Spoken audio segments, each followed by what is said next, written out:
anything else that you would like to explain about what exactly is Concordium for those that doesn't know yet? Yeah, sure. I mean, I think what is Concordium is a big question because the protocol is developing every day, and there's a lot of learnings and a lot of changes on roadmaps, etc., depending on what the external market is sort of doing, or external communities, internal communities is calling for.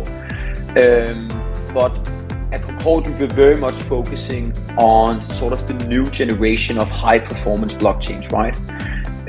It's very, very clear out there with all the competition that is in, elder layer ones that has sort of built up a large network, or newer layer ones who claims to have superior tech, that all the organizations, enterprises, Web3 startups, they don't want to compromise on features, right?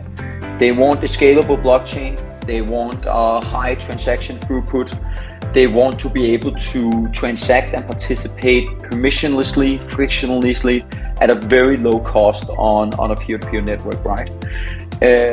But that is all very good and great, and that is a big focus on Concordium. But something that Concordium also focuses on, where maybe some other chains are lacking right now, is that you don't want to compromise on data privacy and anonymity to comply with regulatory oversight, right?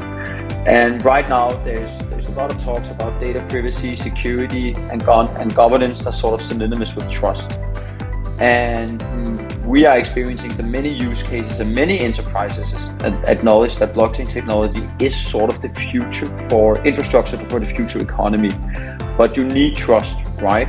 And businesses must trust that their transactions will be private, that their counterparties are creditworthy, and that the regulatory landscape will sort of not shift or make their business model unviable, right?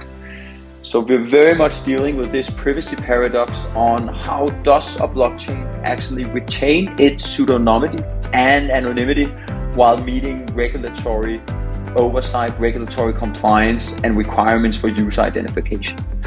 And I know it all sounds like a lot of big and fancy words, but this is actually something that the Concordium as a layer 1 has solved right now, this dilemma.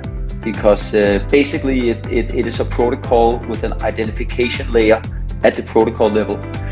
And there's a lot of these advanced privacy algorithms that sort of ensures you maintain anonymity, but there is also a privacy revoker function, which is available to regulators, who can then essentially override the privacy protocol to identify bad actors and illegal transactions.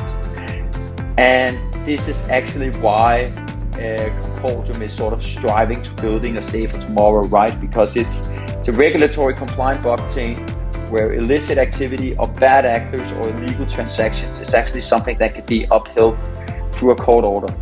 So the accountability aspect is a big thing, which is to be focused on, next to being a blockchain with high throughput and all of these things, right?